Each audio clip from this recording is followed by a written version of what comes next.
Hello, എല്ലാവർക്കും Kerala PSC audio ക്ലാസ്സസിലേക്ക് സ്വാഗതം. ഇന്ന് നമ്മൾ പഠിക്കുന്നത് റാണി പാർവതി ബായിയെക്കുറിച്ചാണ്. കൂടാതെ മറ്റ് ഭരണാധികാരികളെക്കുറിച്ച് പഠിക്കുന്നുണ്ട്. ആദ്യമായിട്ട് നമ്മൾ തുടങ്ങുന്നത് റാണി പാർവതി ബായിലാണ്. അപ്പം ഈ റാണി പാർവതി ബായിക്ക് ഒരു പ്രത്യേകതയുണ്ട്. അവർ ആദ്യത്തെ റീജൻ്റായിട്ടുള്ള ഭരണാധികാരിയാണ്. അപ്പോൾ അത് എന്തുകൊണ്ടാണെന്ന് വെച്ചാൽ കറക്റ്റായിട്ട് വരുമ്പോൾ പുരുഷന്മാരായിരിക്കുമല്ലോ രാജാവൊക്കെ ആവുന്നത്. അപ്പോൾ അവർക്ക് പ്രായം തികഞ്ഞിട്ടില്ലെങ്കിൽ, ഒരു രാജാവാകേണ്ട ഒരു പ്രായം എത്തിയിട്ടില്ലെങ്കിൽ അവർക്ക് മുന്നേ ഭരണത്തിൽ വരുന്നതാണ് റീജൻ്റ് എന്ന് പറയുന്നത്. സോ ആദ്യത്തെ റീജൻ്റ് ഭരണാധികാരിയാണ് റാണി പാർവതി ബായി. അവർക്കൊരു പ്രത്യേകതയുണ്ട്. തിരുവിതാംകൂറിൽ പൊതുവിദ്യാഭ്യാസത്തിന് തുടക്കം കുറിച്ചത് ഇവരുടെ ഭരണകാലത്താണ്. 1817 കേട്ടോ. അത് മറക്കാതെ ഓർത്തിരിക്കുക. പിന്നെ പാർവതി പുത്തനാറൊക്കെ ഇവർ പണി കഴിപ്പിച്ചു. വേലി കായലും അതുപോലെ കരുണംകുളം കായലും തമ്മിൽ കണക്ട് ചെയ്തിട്ടുള്ള ഒന്നാണ് പാർവതി പുത്തനാറ്. അതുപോലെ ഒരുപാട് കോൺട്രിബ്യൂഷൻസ് റാണി പാർവതി ബായിയുടെ ഭാഗത്തു നിന്ന് ഉണ്ടായിരുന്നു. LMS, അതായത് ലണ്ടൻ മിഷൻ സൊസൈറ്റി, കന്യാകുമാരി കേന്ദ്രമായിട്ട് പ്രവർത്തിച്ചു ഈ കാലഘട്ടത്തിലാണ്. അതുപോലെ ചർച്ച് മിഷൻ സൊസൈറ്റി, അത് ആലപ്പുഴ കോട്ടയം കേന്ദ്രമാക്കിയിട്ടാണ്. പിന്നെ ഉള്ളായിരുന്നത് ബേസൻ ഇവാഞ്ചലിക്കൽ മിഷൻ, അത് മലബാറാണ് അതിൻ്റെ കേന്ദ്രമാക്കിയിട്ടാണ് അത് പ്രവർത്തിച്ചിരുന്നത്. അപ്പോൾ ഇത് മൂന്ന് ഇമ്പോർട്ടൻ്റ് ആണ്. ഇതൊക്കെ കോൺട്രിബ്യൂട്ട് ചെയ്തിരിക്കുന്നത് റാണി പാർവതി ബായിയാണ്. പിന്നെ പ്രധാനമായിട്ട് പറയുന്നത് വിദ്യാഭ്യാസം ഗവൺമെൻറ്റിൻ്റെ കടമയാണ് എന്ന് പ്രഖ്യാപിച്ചതും ഇവരുടെ കാലത്താണ്. കൂടാതെ മറ്റ് ഒരുപാട് ഈ താഴ്ന്ന ജാതിക്കാർക്ക് ഗുണം ചെയ്യുന്ന ഒരുപാട് കാര്യങ്ങൾ ഇവർ ചെയ്തിട്ടുണ്ട്. എന്താണെന്ന് വെച്ചാൽ താഴ്ന്ന ജാതിക്കാർക്ക് സ്വർണം, വെള്ളി എന്നിവയൊന്നും വന്ന് അണിയാനുള്ള ഒരു അവകാശവും കാര്യങ്ങളൊന്നും ഉണ്ടായിരുന്നില്ല. അപ്പോൾ ഇതിനൊക്കെ അവകാശം കൊടുത്തു തുടങ്ങിയത് ഇവരുടെ കാലത്താണ്. ഇവരാണ് അനുമതിയൊക്കെ നൽകിയിരുന്നത്. പിന്നീട് പുര ഓടുമേയാനൊക്കെ അനുവദിച്ചു. ഇപ്പോൾ താഴ്ന്ന ജാതിക്കാർക്കൊക്കെ പുരയൊക്കെ ഓലയായിരിക്കും. അപ്പോൾ കുറച്ച് സവർണറായിട്ടുള്ള ആൾക്കാർക്ക് മാത്രമാണ് ഓടൊക്കെ ഉണ്ടായിരുന്നത് അന്നത്തെ കാലത്ത്. പിന്നീട് ഇവരുടെ ഭരണം ആരംഭിച്ചതുകൂടി അതിനൊക്കെ ഒരു മാറ്റമൊക്കെ വരാൻ തുടങ്ങി. പുരയൊക്കെ ഓടുമേയാനുള്ള അനുവാദം കൊടുത്തു. പിന്നെ ഊഴിയം നിർത്തലാക്കി. ഊഴിയം എന്ന് പറഞ്ഞാൽ എന്താ? ഈ പണ്ടത്തെ കാലത്തൊക്കെ ഈ കൂലിയില്ലാതെ ജോലി ചെയ്യാനുള്ള ഒരു ഇതാണ് ഊഴിയം എന്ന് പറയുന്നത്. അപ്പോൾ ജന്മിമാർ പറയും, നിങ്ങൾ ഇന്ന ജോലി ചെയ്യണം, ഇത്രയും നില ഉഴുത് മറിച്ച് ഇടണം, അങ്ങനെയൊക്കെ പറയും. അപ്പോൾ ഇവർക്ക് ഇതൊക്കെ ചെയ്യേണ്ട വരും. പക്ഷേ ഇവർക്ക് കൂലിയൊന്നും കൊടുക്കത്തില്ല. അപ്പോൾ അങ്ങനെയുള്ളൊരു സമ്പ്രദായമൊക്കെ നിർത്തലാക്കിയത് റാണി പാർവതി ബായിയുടെ കാലത്താണ്. പിന്നെ പ്രധാനമായിട്ടും പഠിക്കുന്നത് പള്ളിക്കൂടങ്ങൾ നിർമ്മിച്ചു, അല്ലേ? പള്ളിക്കൂടങ്ങളൊക്കെ സ്ഥാപിച്ചത് ആരാണ്? റാണി പാർവതി ബായിയാണ്. എവിടെയാണ് സ്ഥാപിച്ചത്? ആലപ്പുഴയിലും കോട്ടയത്തുമാണ്. അപ്പോൾ ഇത് മറക്കാതെ ഓർത്തിരിക്കുക, വളരെ ഇമ്പോർട്ടൻ്റ് ആണ്. അവരുടെ കോൺട്രിബ്യൂഷൻസ്, അതായത് റാണി പാർവതി ബായി എന്തൊക്കെ ചെയ്തു? ആദ്യത്തെ റീജൻ്റ് ഭരണാധികാരിയാണ്. കൂടാതെ തിരുവിതാംകൂറിലെ പൊതുവിദ്യാഭ്യാസത്തിന് തുടക്കം കുറിച്ചു. പിന്നെ എന്താണ്? LMS, അതായത് ലണ്ടൻ മിഷൻ സൊസൈറ്റി പ്രവർത്തിക്കുന്നു ഇവരുടെ കാലത്താണ്. ചർച്ച് മിഷൻ സൊസൈറ്റി, അതുപോലെ ബേസൻ ഇവാഞ്ചലിക്കൽ മിഷനാണ്. ഇതൊക്കെ ഓർത്തിരിക്കുക. പിന്നീട് വിദ്യാഭ്യാസം ഗവൺമെൻറ്റിൻ്റെ കടമയാണെന്നൊക്കെ പറഞ്ഞ് പ്രഖ്യാപിച്ചിട്ടുണ്ട്. പിന്നെ താഴ്ന്ന ജാതിക്കാർക്ക് വേണ്ടി ഒരുപാട് കാര്യങ്ങൾ ചെയ്തിട്ടുണ്ടല്ലേ? എന്തൊക്കെയാണ് ചെയ്തത്? സ്വർണം, വെള്ളി എന്നിവ അവർക്ക് അണിയാനുള്ള അനുമതിയൊക്കെ നൽകി. പിന്നെ അവരുടെ പുര ഓലയിൽ നിന്ന് ഓടാക്കി മാറ്റാനുള്ള അനുവദിച്ചു. ഊഴിയം നിർത്തലാക്കി. അതുപോലെ പള്ളിക്കൂടങ്ങൾ സ്ഥാപിച്ചു. എവിടെയൊക്കെയാണ് സ്ഥാപിച്ചത്? ആലപ്പുഴയിലും കോട്ടയത്തുമാണ് സ്ഥാപിക്കുന്നത്.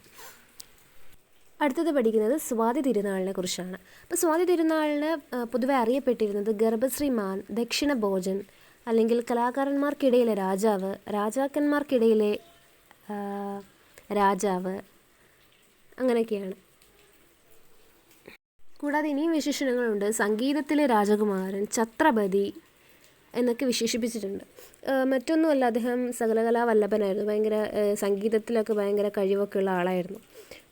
അദ്ദേഹത്തിൻ്റെ ഭരണകാലഘട്ടം അറിയപ്പെടുന്നത് തന്നെ തിരുവിതാംകൂറിലെ സുവർണ്ണ കാലഘട്ടം എന്നൊക്കെയാണ്. അപ്പോൾ തിരുവിതാംകൂറിൽ അദ്ദേഹം ഒരുപാട് പറഞ്ഞാൽ തീരാത്ത എത്ര കോൺട്രിബ്യൂഷൻസ് അദ്ദേഹത്തിൻ്റെ ഉണ്ട്. തിരുവിതാംകൂറിൽ ഒരുപാട് മാറ്റങ്ങൾക്ക് സാക്ഷ്യം വഹിച്ചതൊക്കെ ഇദ്ദേഹത്തിൻ്റെ കാലഘട്ടത്തിലാണ്. അപ്പോൾ ഇദ്ദേഹത്തെക്കുറിച്ച് പറയുകയാണെങ്കിൽ തിരുവിതാംകൂറിലെ ഇംഗ്ലീഷ് വിദ്യാഭ്യാസമൊക്കെ സാധ്യമാക്കിയത് ഇദ്ദേഹമാണ്. അതായത് ഇംഗ്ലീഷ് സ്കൂളൊക്കെ സ്ഥാപിച്ചു. 1834 ഇംഗ്ലീഷ് സ്കൂൾ സ്ഥാപിച്ചു. അതുപോലെ ശുചീന്ദ്രം കൈമുക്ക് എന്ന സമ്പ്രദായം നിർത്തലാക്കി. അതായത് തിളച്ച എണ്ണയിലൊക്കെ കൈമുക്കിയിട്ട് സത്യം പറയുന്നത് സത്യമാണെങ്കിൽ പൊള്ളില്ല എന്നൊക്കെയുള്ളൊരു നിയമമൊക്കെ പണ്ടത്തെ സമ്പ്രദായമൊക്കെ ഉണ്ടായിരുന്നു. അപ്പോൾ അതൊക്കെ നിർത്തലാക്കിയത് സ്വാതി തിരുനാളാണ്. പിന്നെ കൊല്ലത്ത് ഹജൂർ കച്ചേരി തിരുവനന്തപുരത്തേക്ക് കൊണ്ടുവന്നു. കൊല്ലത്തുള്ള ഹജൂർ കച്ചേരി എന്ത് ചെയ്തു, തിരുവനന്തപുരത്തേക്ക് മാറ്റി. അതുപോലെ തിരുവിതാംകൂറിലെ മുൻസിഫ് കോടതി സ്ഥാപിച്ചു. കൂടാതെ എഞ്ചിനീയറിംഗ് വകുപ്പ് കൊണ്ടുവന്നു, ജലസേചന വകുപ്പ് തിരുവിതാംകൂറിലേക്ക് കൊണ്ടുവന്നു. ഇതൊക്കെ ചെയ്തു. പിന്നെ പാളയത്ത് വാന നിരീക്ഷണ കേന്ദ്രം സ്ഥാപിച്ചു, പബ്ലിക് ലൈബ്രറി സ്ഥാപിച്ചു, ഗവൺമെൻറ് പ്രസ് സ്ഥാപിച്ചു, കാഴ്ച ബംഗ്ലാവ്, അതുപോലെ കുതിരാൻ മാളിക, പുത്തൻ മാളിക, നേപ്പിയർ മ്യൂസിയം, ഇതൊക്കെ സ്ഥാപിച്ചത് ആരാണ്? ധർമാശുപത്രി. ഇതൊക്കെ സ്ഥാപിക്കുന്നത് സ്വാതി തിരുനാളാണ്. ഇപ്പം നമ്മൾ തിരുവനന്തപുരത്തൊക്കെ നമ്മൾ പോകുമ്പോൾ ഈ പറഞ്ഞവയിലൊക്കെ ഏതാനും ചില എന്താണ് ചരിത്രത്തിൽ നമ്മൾ കുറിച്ച് വയ്ക്കപ്പെട്ട ഒരുപാട് മന്ദിരങ്ങളൊക്കെ നമ്മൾ കാണുന്നുണ്ട്. അപ്പോൾ ഇതൊക്കെ സ്വാതി തിരുനാളാണ്. ഇനി തിരുവനന്തപുരത്തൊക്കെ പോകുമ്പോൾ നിങ്ങളിതൊക്കെ ശ്രദ്ധിക്കുക. അപ്പോൾ അതുകൂടാതെ ഒരുപാട് കാര്യങ്ങൾ അദ്ദേഹം ചെയ്തിട്ടുണ്ട്. അതിനു മുമ്പിൽ നമുക്ക് അദ്ദേഹത്തിൻ്റെ സഭയിലെ കുറച്ച് ആൾക്കാരെ പരിചയപ്പെടാം. അതായത് അദ്ദേഹത്തിൻ്റെ സഭയിലെ കവിയാണ് ഇരയിമ്മൻ തമ്പി. ഇരയിമ്മൻ തമ്പി എന്ന് പറയുമ്പോൾ നമുക്കൊരു പാട്ട് ഓർമ്മ വരും അല്ലേ, ഓമന തിങ്കൾ കിടാവോ എന്നുള്ള താരാട്ട് പാട്ടുണ്ട്. ആ പാട്ട് എഴുതിയത് ഇരയിമ്മൻ തമ്പിയാണ്. പിന്നീട് തിരുവിതാംകൂറിലെ ആദ്യ സെൻസസ് ഒക്കെ നടക്കുന്നത് 1836 അത് സ്വാതി തിരുനാളിൻ്റെ കാലഘട്ടത്തിലാണ്. അദ്ദേഹമാണ് ആദ്യ നിയമസംഹിതയൊക്കെ സ്ഥാപിച്ചത്. അതുപോലെ 20-ലധികം ഭാഷകൾ അദ്ദേഹത്തിന് അറിയാം.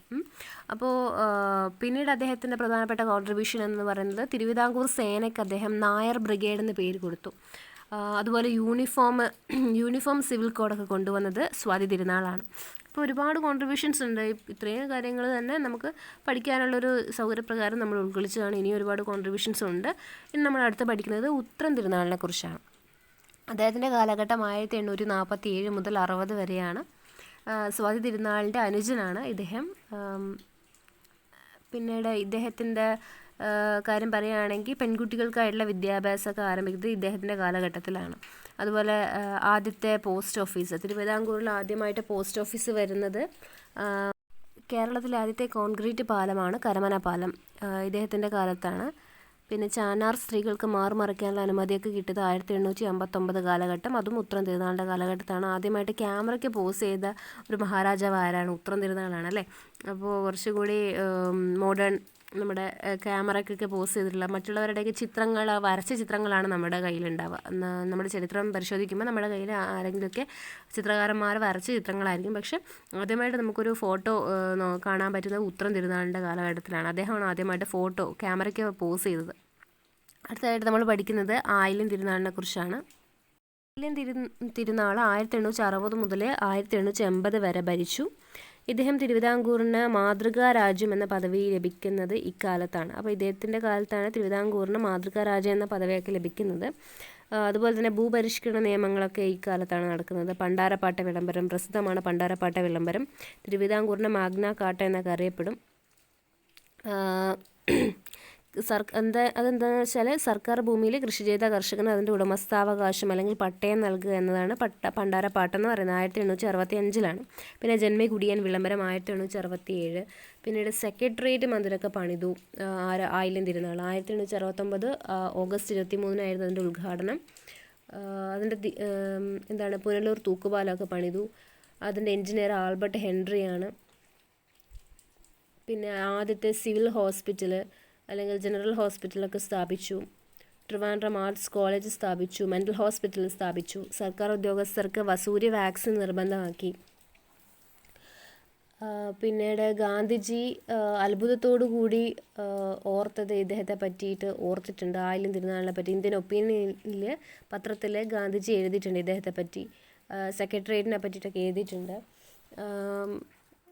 പിന്നെ വിക്ടോറിയ രാജ്ഞി മഹാരാജ എന്ന് പട്ടം കൊടുത്തത് ആയില്യം തിരുനാളിനാണ്. വിക്ടോറിയ രാജ്ഞി ഈ ആയില്യം തിരുനാളിനെ എന്ത് പറഞ്ഞു? മഹാരാജ എന്ന പട്ടമൊക്കെ കൊടുത്തു.